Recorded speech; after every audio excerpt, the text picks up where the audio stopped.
look at this beautiful, beautiful Khepra here. Now some people will say it's a scarab. Scarab is a Greek name.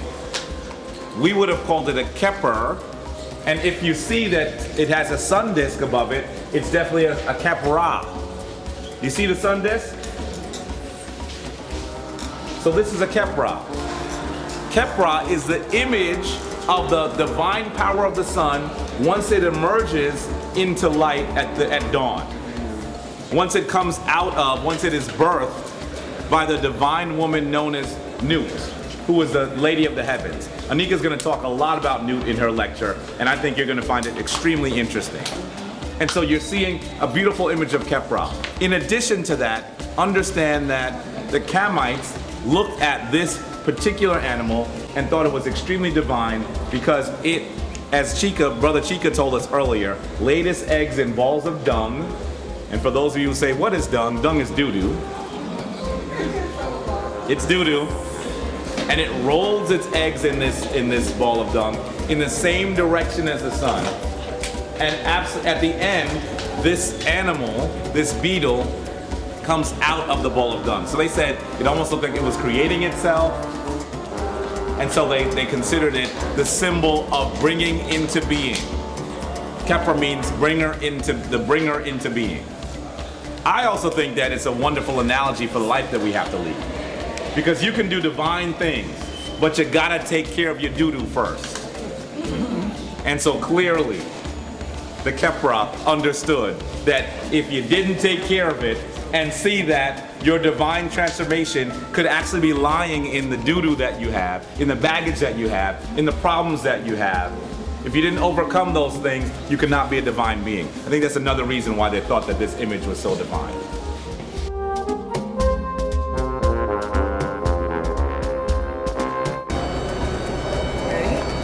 The tour was extraordinary. I've been on tours with Jabari and Anika before, and they are so scholastically exquisite. They tell you, instead of using the Greek and Roman terms, what the Kemetic terms are. I mean, the fact that they are so knowledgeable about the artifacts and the information that's presented, and they're able to align us, African people, with our ancient origins, and show us how the dynasties have, really embedded our African history and the knowledge of our ancient ancestors and the symbolism of what they've taught us about our divine nature in the universe is extraordinary. I love you, Jabari and Anika. You all are awesome. If you have not gone on any of their tours, you need to go now. Sign up. It's not about the money, it's about the information and the resonance that you feel reconnecting with your ancestors. Right on!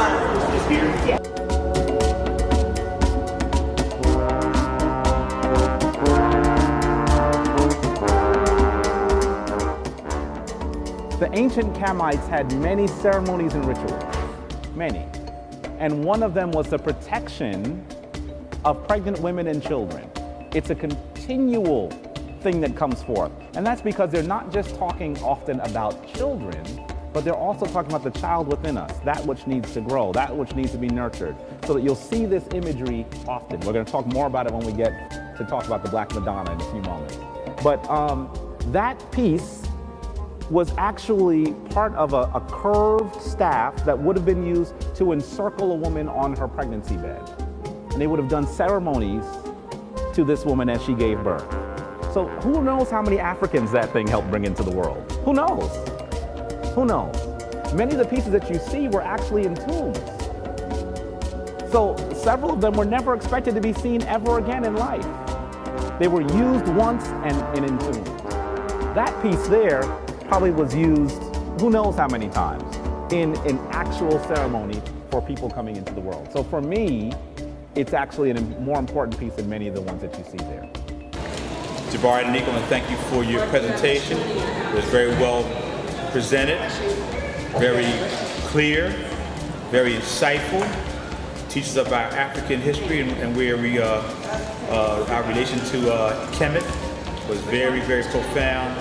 I advise anyone to take this, and the DVDs are very instrumental, for our history and for our as an educational tool. I want to thank you and wish you continued success. Thank you. Don't miss the Center for the Restoration of Ma'at's African Center Museum tours. Continue your search for the truth at the Metropolitan Museum of Art, the Brooklyn Museum, Philadelphia's Penn Museum, and the Boston Museum. You can also travel to Kemet, the land of our ancestors, with the Center for the Restoration of Ma'at in August of 2011. Jabari and Anika, I want to say your tour of King Tut in New York City was awesome. It opened up doors for young people and as well as old to find out their roots and where they came from before slavery. And it's something that we all should know. And thank you, thank you, thank you, thank you.